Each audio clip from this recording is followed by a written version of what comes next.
Hi everybody, I'm Ryan. Today we're going to talk about Orcish Bowmasters, a new card in the Lord of the Rings set, and how it's shaping Legacy. A lot of people when they first saw this card thought it was going to totally destroy Brainstorm decks, but let's talk about it. Orcish Bowmasters is a 2-mana 1/1 Orc Archer with Flash. Okay? When it enters the battlefield, and whenever an opponent draws a card except the first one, they draw a card in each of their draw steps. Orcish Bowmasters deals 1 damage to any target, then amass Orcs 1. Amass Orcs essentially means you get an Orc army, put a +1/+1 counter on it. If you amass and you already have an Orc army, then you put an additional +1/+1 counter on it. If you amass and you do not already have an Orc army, then you just get an Orc army with a +1/+1 counter on it. That's what amass is. So it enters the battlefield, pings something, you now have 2 1/1s. At worst, that's what Orcish Bowmaster does. At best, your opponent casts a Brainstorm, which pretty much every other deck in Legacy plays Brainstorm at this point. You flash in Orcish Bowmasters, ping 3 times, often killing a creature, sometimes just dealing 3 damage, and you get a 3/3.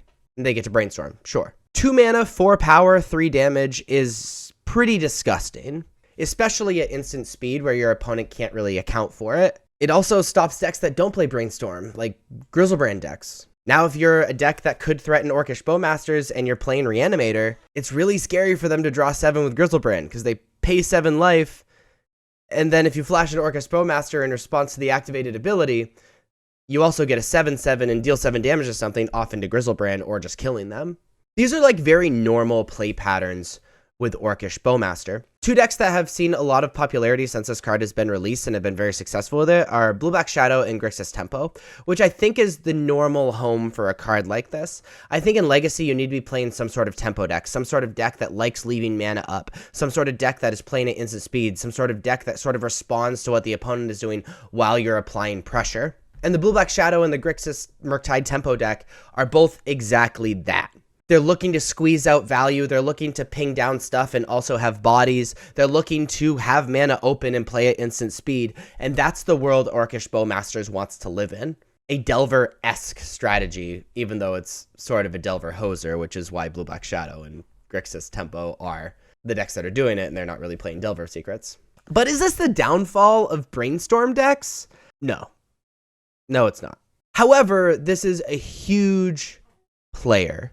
This is now something that Brainstorm decks need to think about from now on and be aware of, which adds another dynamic to Legacy that I think is really, really cool. Yeah, it's a blowout and blowouts feel bad rather than grinding out your opponent, but also it makes Brainstorm and cards like Grizzlebrand and things like that not free. And I think that's really important because 1 mana draw 3 cards or like Grizzlebrand effects that just like when you draw 7, you kind of just win the game. That being pseudo free is not good. I think that's fun. What do you think Orcish Bowmasters is doing to Legacy? Let me know in the comments. And if you like this video, please be sure to like and subscribe. Check me out on social medias. Links are above me and in the description. Thank you so much for watching. I'll see you next time. Bye-bye.